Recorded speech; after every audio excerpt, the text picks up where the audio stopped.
Hello everyone, welcome to PES. तो यहाँ पे हम डिस्कस कर लेते हैं एनसीईआरटी सीरीज़। तो हमारा 5th चैप्टर क्लास 6 का जो है वो पहला पार्ट हो गया, ये आपका सेकंड पार्ट रहेगा। इससे हमारा फिफ्थ चैप्टर जो हमारा क्लास 6 का वो हमारा कंप्लीट हो जाएगा। देखो यहाँ पे हम बात करते हैं हाइड्रोस्फीयर के बारे में, देख लेते हैं। अब यहाँ पे क्या बोला गया है, यही earth is called the blue planet, यानी कि अर्थ जो है हमारी वो एक ब्लू प्लैनेट है। अब अर्थ को ब्लू प्लैनेट जो है वो क्यों बोला जाता है? More than 71% of the earth is covered with water and 29% is with the land. यानी कि आप बोल सकते हो कि हमारी जो अर्थ है उसमें ज़्यादातर हमें जो है वो पानी ही देखने को मिलता है, लैंड हमें बड़ा ही कम देखने को मिलता है। जैसे कि आप परसेंटेज देख सकते हो, 71% अर्थ जो है वो किससे कवर है? पानी से। और 29% जो हमारी अर्थ है वो किससे कवर है? वो लैंड से कवर है। तो यहाँ से आप देख सकते हो कि मोस्टली यहाँ पे हमें पानी देखने को मिल रहा है और लैंड हमें जो है यहाँ पे कम देखने को मिल रहा है। और पानी का कलर क्या होता है? ब्लू। इसलिए हम इसको अर्थ को क्या बोलते हैं? ब्लू प्लैनेट बोलते हैं। ठीक है। Hydrosphere consist of water in all it's form.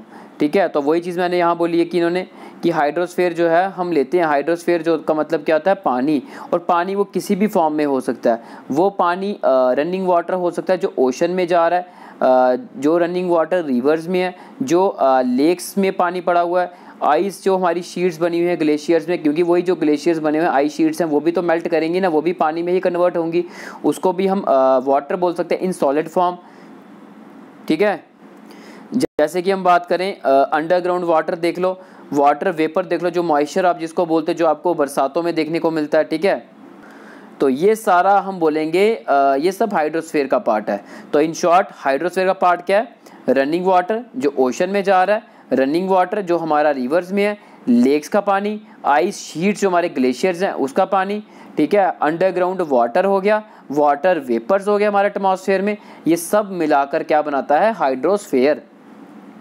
अच्छा, बाकी अब यहाँ पे परसेंटेज देख सकते हो, थोड़ा और क्लैरिटी आपको मिल जाएगी। जैसे मैंने बोला 71% हमारे यहाँ पे जो है वो पानी देखने को मिलता है। अब इसी 71% को आप मानकर चलो, ये क्या है? अपने में ही एक 100% है। ठीक है, अपने में एक 100% है। उसमें से भी अगर हम बात करें तो फ्रेश वाटर हमें देखने को मिलता है 2.5% हमें फ्रेश वाटर देखने को मिलता है, जो कि रिवर्स की फॉर्म में होगा। ठीक है, और ओशन का जो पानी है, ठीक है, तो ओशन का जो पानी है वो हमें 97.5% देखने को मिलता है। तो ये जो ओशन और सी का पानी होता है इसको पी नहीं सकते, इसको अपने यूज़ में नहीं ला सकते, क्योंकि इसको यूज़ में लाने के लिए इसका जो सैलिनिटी है उसको हमें जो है वो डीसैलिनाइज करना पड़ेगा। बट उसकी सैलिनिटी को ख़त्म करने के लिए एक बड़ा एक कॉस्टली प्रोसेस है, वो करना हमारे लिए जो है वो मतलब कि हमारे लिए सूटेबल नहीं है। तो इसलिए हम समुद्र के पानी को जो है वो पी नहीं सकते, उसको यूज़ में नहीं ला सकते। अगर लेकर आएंगे तो बड़ा एक महंगा प्रोसीजर बन जाएगा। ठीक है, तो अभी हम क्या करते हैं, हम जो हमारा फ्रेश वाटर होता है इन the form of the reverse, इन्हीं पानी का जो है वो यूज़ किया जाता है। तो आप देख सकते हो कि हमारा फ्रेश वाटर जो है जो आइस हो गया, ग्लेशियर्स हो गए, ठीक है, इसके फॉर्म में जो हमें देखने को मिलता है, ये पानी को ही सिर्फ अपने आप यूज़ में लेकर आ सकते, जो कि बहुत ही कम है 2.5%।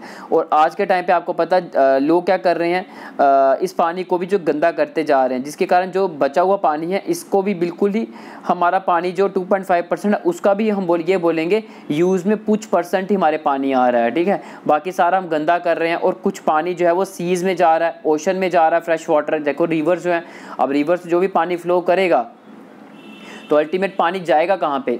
समुद्रों में जाएगा, ओशन में जाएगा। ठीक है, अगर समुद्र में चला गया, ओशन में चला गया, वो पानी हमारे लिए एक किस्म का वेस्ट पानी हो गया, उसको हम यूज़ पे नहीं लेकर आ सकते।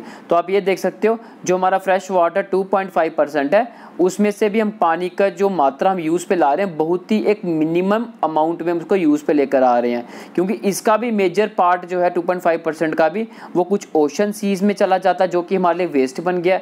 और कुछ जो है पानी को हम गंदा कर देते हैं।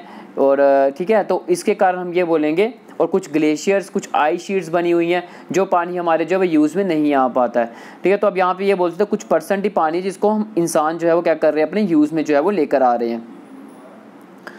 अब यहाँ पे क्या बोला? यही बोला more than 97% of the earth water is found in the ocean and is too salty for human use. तो वही चीज़ मैंने आपको बोली, वही चीज़ लिखी है कि हमारा जो अर्थ में 97% जो पानी हमें देखने को मिलता है, 97% पानी तो सिर्फ हमें ओशन में देखने को मिलता है, और वो पानी बहुत नमकीन है, उसको ह्यूमन अपने यूज़ में जो है वो नहीं लेकर आ सकते। तो फिर वही बोला हुआ, a large portion of rest of the water is in the form of ice sheets and glaciers और under ground and very small percentage is available as a fresh water for human.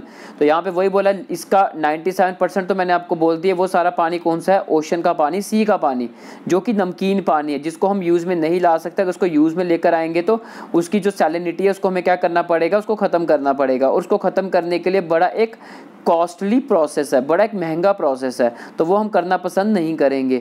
इसलिए ocean का पानी जो है वो use में हम नहीं लेकर आ सकते।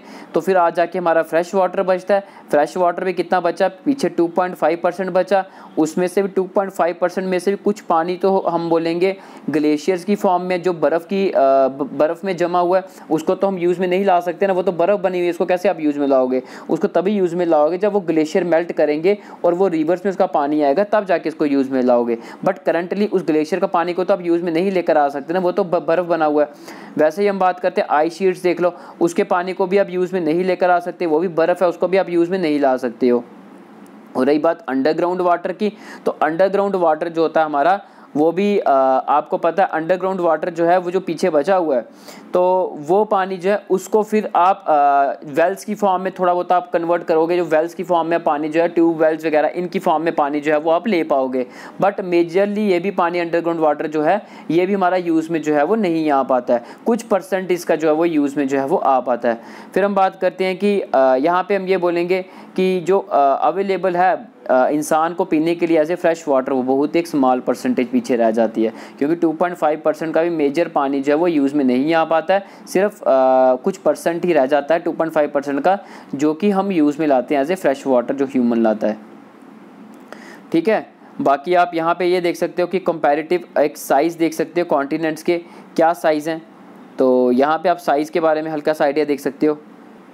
देखो, जैसे हम बात करें, यहाँ पे आपको देखने को मिलेगा कि साइज़ क्या, एशिया सबसे बड़ा देखने को मिला। ब्लॉक्स की काउंटिंग कर लो, ठीक है, ये आप खुद ही, आपका होमवर्क है, खुद काउंटिंग कर लो। ये 1 2 3 4 5 6 7 8 9 10 11 12 13 14 15 16 17 18 19 20 21 22 23 24 25 26 27 28 29 30 31 32 33 34 35 36 37 38 39 40 41 42 43 44, तो 44 ब्लॉक्स हमें यहाँ पे देखने को मिल रहे हैं, जो कि हम ये बोलेंगे सबसे ज़्यादा ब्लॉक्स हैं एज़ कम्पेयर टू इन इसके देख लो नॉर्थ अमेरिका के, साउथ अमेरिका के, यूरोप के, इन सबसे ज़्यादा हैं। तो बोलेंगे एशिया जो सबसे बड़ा लार्जेस्ट कॉन्टिनेंट है। सेकंड पे काउंटिंग करो तो आपको अफ्रीका देखने को मिल जाएगा। ठीक है, तो ऐसे करके काउंटिंग करो और देखो किस किस के कितने कितने ब्लॉक्स हैं। जिसके ज़्यादा हैं वो सबसे बड़ा लार्जेस्ट है। सेकंड नंबर पे ब्लॉक्स अगर आते हैं तो वो हमारा सेकंड लार्जेस्ट है। ऐसे करके आप देखो, ठीक है, ये आपका होमवर्क है। अच्छा, फिर हम बात करते हैं, हाँ यहाँ पे देखो क्या लिखा हुआ है।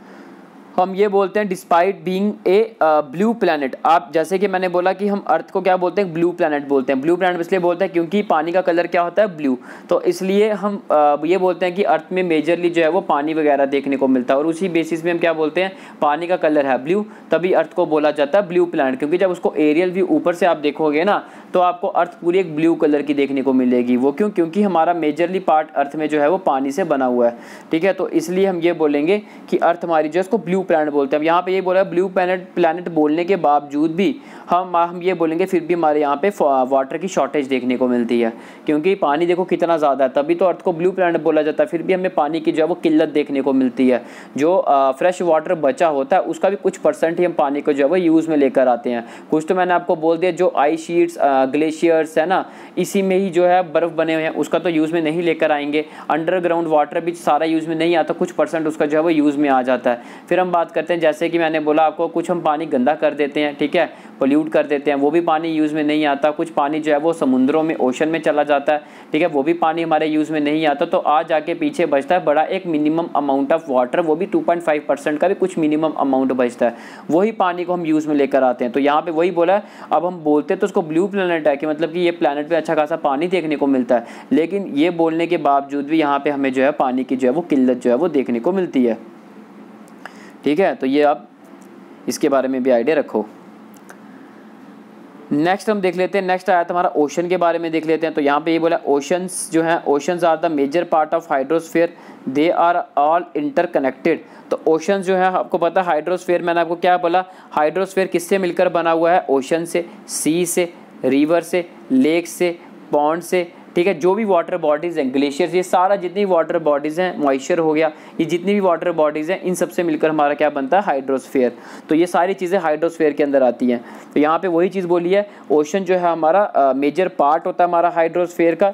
तो जितने भी आप ओशंस देखो ना, सारे ओशंस जो है वो इंटरकनेक्टेड होते हैं, एक दूसरे के साथ जो है उनका कनेक्शन जो है वो बना होता है, तो लिंकेज देखने को मिलती है। यहाँ पर आप जनरली देख सकते हो, जैसे मैं आपको ऊपर मैप ही एक दिखा देता हूँ।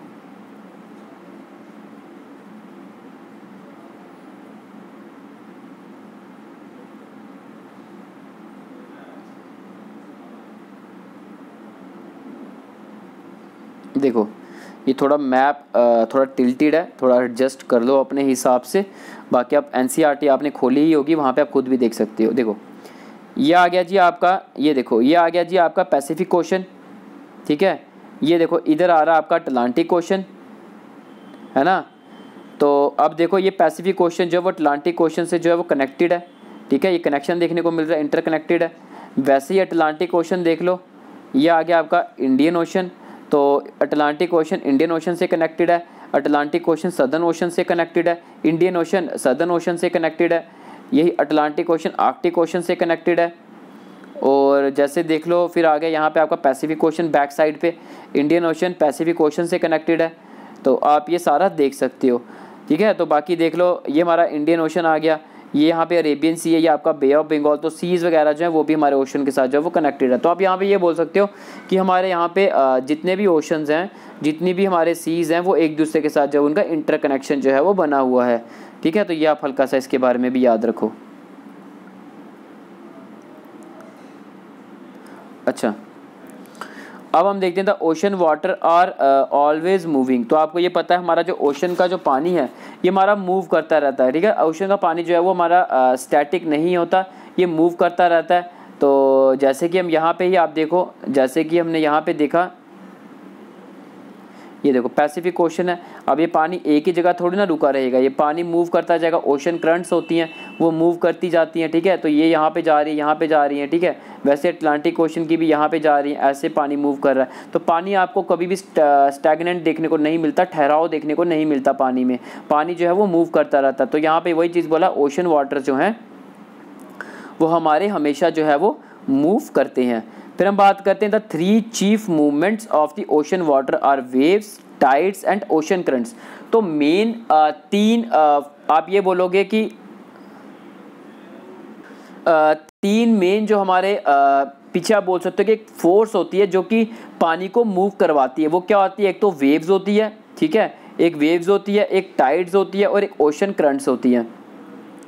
तो ये तीन होते हैं। अब ये तीन क्या होते हैं, क्या इसकी डिटेल क्या होती है, वो हम सब जैसे हायर क्लासेस में जाते जाएंगे, ये एक एक करके जो है वो डिटेल में जो है वो आता जाएगा, ठीक है। तो अभी आप यहाँ पे यही इसके बारे में आइडिया रखो कि हमारे तीन मूवमेंट्स होती है हमारी ओशन वाटर में। एक तो हमें ओशन वाटर में वेव्स वगैरह ऐसे करके देखने को मिलती हैं, टाइड्स वगैरह भी देखने को मिलती हैं। फिर उसके बाद हम बात करते हैं कि यहाँ पे ओशन करंट्स वगैरह जो है वो भी यहाँ पे जो है वो हमें देखने को मिलती हैं, चाहे वो आपका पैसिफिक ओशन हो, चाहे वो आपका अटलांटिक ओशन हो, चाहे वो इंडियन ओशन हो, आर्कटिक ओशन हो, कोई भी ओशन हो, ठीक है। तो यहाँ पे वही चीज़ जो है वो बोली गई है। अब यहाँ पे बोला गया 5 मेजर ओशंस हमारे कौन कौन से आ जाते हैं। सबसे बड़ा ओशन हमारा पैसिफिक ओशन, सेकंड नंबर पे अटलांटिक ओशन, तीसरे नंबर पे आता है इंडियन ओशन, फिर आता है सदर्न ओशन, फिर आता है आर्कटिक ओशन। तो बिल्कुल हमने इसको एक इन ऑर्डर ऑफ साइज़, इसके साइज़ के अकॉर्डिंग अरेंज किया है। सबसे बड़ा कौन सा है, पैसिफिक ओशन। सेकंड नंबर पे कौन सा आ जाता है, अटलांटिक ओशन। थर्ड नंबर पे कौन सा आ जाता है, इंडियन ओशन। फोर्थ नंबर पे कौन सा आ जाता है, सदर्न ओशन। और फिफ्थ नंबर पे कौन सा आ जाता है, आर्कटिक ओशन। तो ये हमने इसको ऐसे अरेंज किया। बाकी मैं आपको पिक्चर में भी दिखा देता हूँ, आपको थोड़ा और इसके बारे में क्लियरिटी जो है वो हो पाएगी। देखो सबसे बड़ा हमारा ये पैसिफिक ओशन, फर्स्ट चीज़। सेकंड चीज़ की मैं बात करूँ, सेकंड आ जाता है अटलांटिक ओशन। और थर्ड की बात करते हैं इंडियन ओशन, ये आ गया। आर्कटिक ओशन ये आ गया। सदर्न ओशन ये आपका नीचे आ गया। तो ये आप देख सकते हो।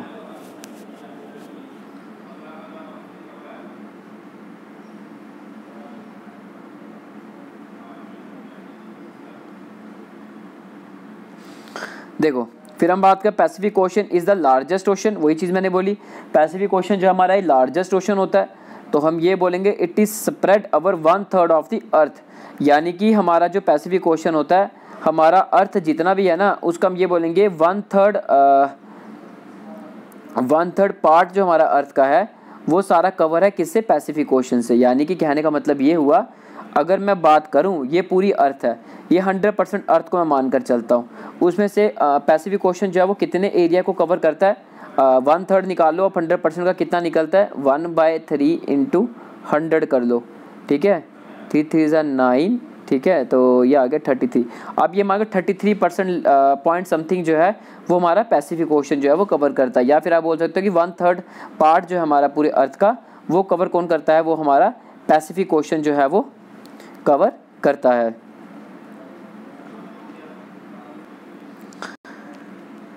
अच्छा, फिर हम बात करते हैं, यहाँ पे लिखा हुआ है कि मरियाना ट्रेंच आपने सुना होगा। अब ट्रेंच क्या होता है, यहाँ पे मैं हल्का सा एक आइडिया देता हूँ, बट डिटेल में हम जैसे हायर क्लासेस में जाएंगे वहाँ पे डिटेल में इसके बारे में आएगा। देखो ट्रेंचेस होते हैं, आपको पता है ये हमारी लिथोस्फेरिक प्लेट 1 होती है। अगर नहीं समझ आएगा कोई बात नहीं, आगे क्लासेस में ये जैसे लेक्चर्स आएंगे वहाँ पे समझ आ जाएगा, बट जिन बच्चों को थोड़ा बहुत आइडिया है इस ट्रेंच के बारे में उनको तो अच्छे से समझ आ जाएगा, या फिर जिन बच्चों को लिथोस्फेरिक प्लेट्स वगैरह इनके बारे में पता है, इनकी इंट्रैक्शन कैसे होती है, convergent boundary interaction, divergent plate boundary interaction, sliding plate boundary interaction, इसके बारे में अगर पता है तो उनको अच्छे से समझ आ जाएगा। देखो यहाँ पे मैंने बोला ये आ गई आपकी प्लेट 1 लिथोस्फेरिक प्लेट 1, ये आ गई आपकी लिथोस्फेरिक प्लेट 2, ये प्लेट इधर को मूव कर रही है, ये प्लेट भी इधर को मूव कर रही है। ये सेकंड वाली प्लेट जो है ये हमारी क्या हैवी प्लेट है, ये वाली हमारी जो है सेकंड वाले से लाइटर प्लेट है।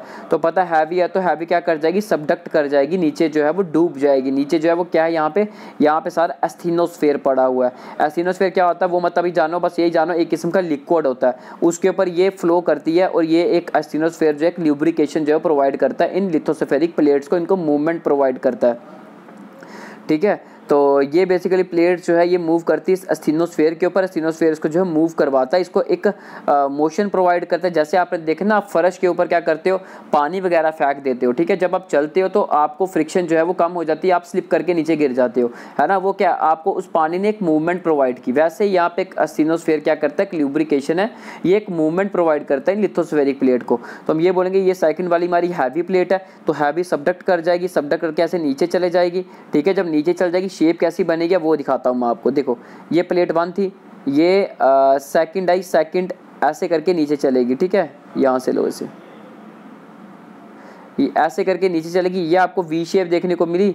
ये जो आपको वी शेप देखने को मिल रही है ना, इसी को क्या बोलते हैं, इसी को बोलते हैं हम ट्रेंच बोलते हैं। ये ऐसे होते हैं, ट्रेंच ऐसे बनते हैं, ठीक है। तो यहाँ पे यही बोला है, मैरियाना ट्रेंच जो है हमारे डीपेस्ट पार्ट हम बोल सकते हैं अर्थ का। तो ये कहाँ पे है जी, पैसिफिक ओशन में लाई करता है। बाकी मैरियाना ट्रेंच कितनी डेप्थ में आता है ये मैं आपको बता चुका हूँ, अगर आपने पिछला लेक्चर देखा तो आपको पता होगा। तो ये मुझे आप कमेंट में नीचे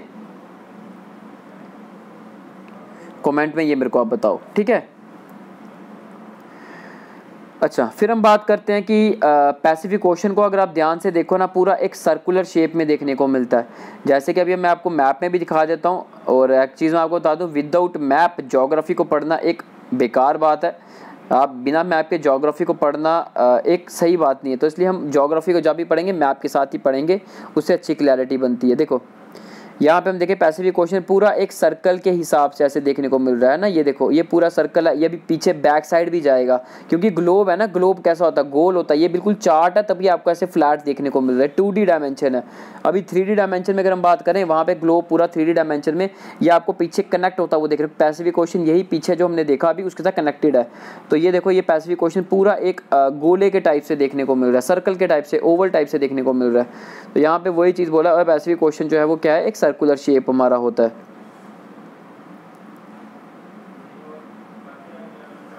अच्छा, फिर हम बात करते हैं Asia, Australia, north America, south America surrounded. तो वही ये जो हमारा पैसिफिक ओशन है इसके सराउंडिंग कौन से हमें कॉन्टिनेंट देखने को मिलते हैं, ये वाले कॉन्टिनेंट ही देखने को मिलते हैं, नॉर्थ अमेरिका, साउथ अमेरिका, और बाकी यही एशिया और ऑस्ट्रेलिया वगैरह देखने को। बाकी देख लेते हैं फिर से एक बार, ये देखो ये आ गया पैसिफिक ओशन, ये आ गया इधर आपका नॉर्थ अमेरिका देखने को मिल रहा है, साउथ अमेरिका देखने को मिल रहा है इसके सराउंड में, और दूसरे बैक साइड में बात करें ग्लोब की, ये एशिया है और ये ऑस्ट्रेलिया इसके सराउंड में पैसिफिक ओशन के देखने को मिल रहा है।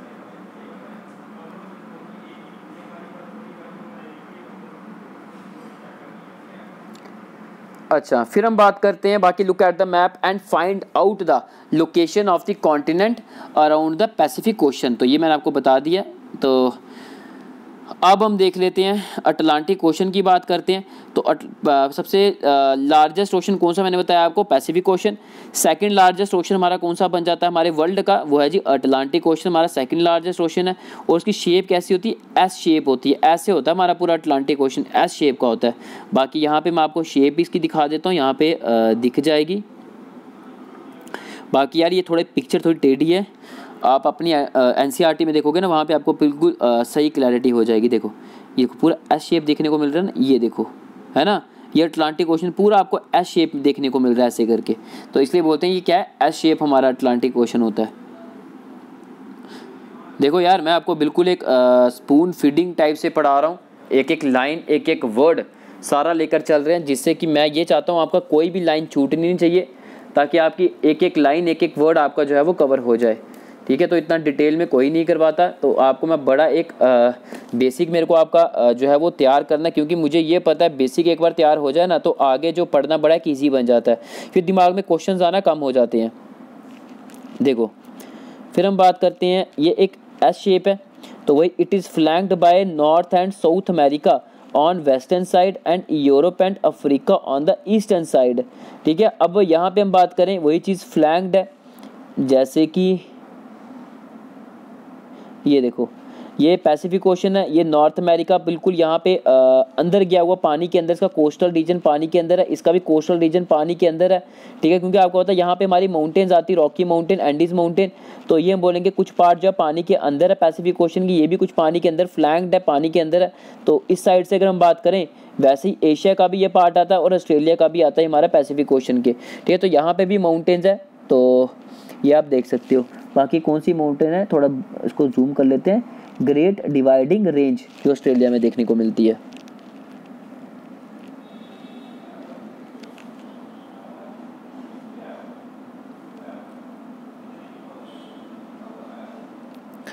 अच्छा, फिर हम बात करते हैं, आगे देखते हैं, the coast line of Atlantic ocean is highly indented. अब हम अटलांटिक ओशन की बात करते हैं ना, उसकी कोस्ट लाइन पूरी इंडेंटेड है। जैसे कि देखो ये देखो जी, ये हमारा कोस्ट लाइन आ गया हमारा। इंडेंटेड का मतलब होता है, देखो आपको देखने को मिल रहा है कितने सारे जो है वो पॉइंट्स देखने को मिल रहे हैं। एक सेकेंड, ये देखो कितने सारे पॉइंट। अब कोई शिप वगैरह ऐसी होगी, उसने अगर यहाँ पे आना होगा, वो इधर भी आ सकती है, वो इधर भी लैंड कर सकती है, वो इधर भी कर सकती है, इधर भी कर सकती है, इधर भी कर सकती है, इधर भी कर सकती है, इधर भी कर सकती है, इधर भी कर सकती है। यानी कि आप देख सकते हो कितने सारे लोकेशंस है।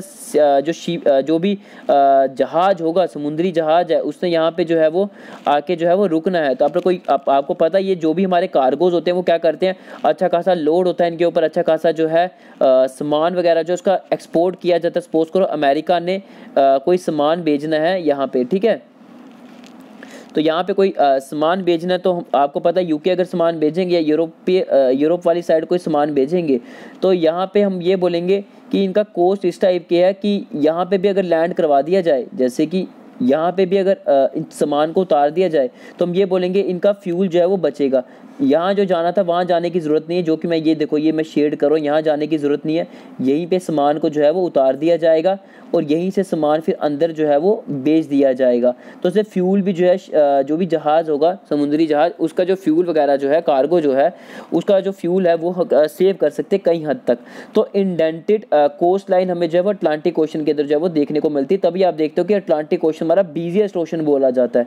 वो क्यों? क्योंकि यहाँ पे इंडेंटेड कोस्ट लाइन है, जो कि जो भी शिप्स होंगी उनको बड़ा ज़्यादा एक बेनिफिट प्रोवाइड करती है कि वो दूर जाना ज़्यादा प्रेफर ना करे, वो पास यहाँ पे भी जो है वो सामान को जो है वो उतार दे। डिस्टेंस कम ट्रैवल किया जाएगा, यहाँ से यहाँ डिस्टेंस ज़्यादा ट्रैवल किया जा रहा है, यहाँ डिस्टेंस ज़्यादा ट्रैवल किया जा रहा है, तो क्यों ना यहीं पे सामान को उतार दिया जाए और यहीं से सामान को आगे पीछे जो है वो उसको बेच दिया जाए, जिससे कि फ्यूल भी सेव होगा, टाइम भी सेव होगा।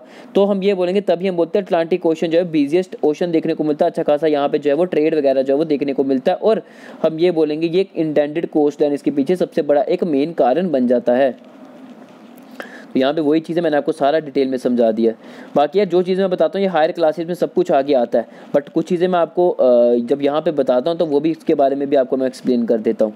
It is flanked by the north and south America on the western side and Europe and Africa on the eastern side, बता दिया मैंने आपको। The coast line of Atlantic ocean is highly indented है। This irregular and indented यही coast line provide यही ideal location for natural harbours and ports. तो वही देखो यहाँ पे कई सारे पोर्ट्स वगैरह देखने को मिलते हैं, शिप्स वगैरह आती हैं यहाँ पे जो है वो रुकती हैं, सामान को उतारती हैं, ठीक है। तो इसलिए यहाँ पे शिप्स वगैरह जो है वो यहाँ पे रुकना प्रेफर करती है, क्योंकि यहाँ पे इंडेंटेड कोस्ट लाइन है। वो कभी यहाँ पे जाना होगा यहाँ जाएंगी, यहाँ जाना होगा यहाँ जाएंगी, वो देख लेंगी जहाँ पे उनको सूटेबल लगता है। अगर फ्यूल को सेव करना है तो वो इस लोकेशन में ही सामान को उतार दिया जाता है और आगे पीछे जो है वो बेच दिया जाता है, जिससे कि टाइम भी बचेगा और पैसा भी बचेगा। तो यहाँ पे वही देखा, from this point of view of commerce it is a busiest ocean. ये पॉइंट ऑफ व्यू से हम ये बोलते हैं कि अटलांटिक ओशन हमारा जो है बिजिएस्ट ओशन जो है वो बन जाता है। बाकी हम बात करें इंडियन ओशन जो है is the only ocean named after the country that is India. और इंडियन ओशन एक अकेलौता ऐसा ओशन है जिसका नाम कैसे पड़ा है, हमारी कंट्री जो इंडिया के नाम पे इंडियन ओशन का जो है वो नाम पड़ा है। बाकी शेप क्या हमारी इस ओशन की, एक ट्रायंगुलर शेप होती है, ठीक है। तो आप देख सकते हो एटलस में देख लो, वहाँ पे आपको हल्का सा ट्रायंगल शेप देखने को मिलेगा। तो हमारे इस ओशन की जो है वो ट्रायंगुलर शेप होती है। नॉर्थ देखा हमने bounded by Asia, in the west by Africa and in the east by Australia. अब जैसे कि हम यहाँ पे पिक्चर में देखते हैं, थोड़ा आइडिया लग जाएगा। जैसे कि ये देखो, ये आ गया इंडियन ओशन, ये इंडियन ओशन जो है हमारा ये इस तरफ आ गया अफ्रीका, इस तरफ आ गया एशिया, इस तरफ आ गया ऑस्ट्रेलिया, ठीक है। तो ये सारी जगह जो है यहाँ से जो है वो बाउंडेड है, ये आप देख सकते हो।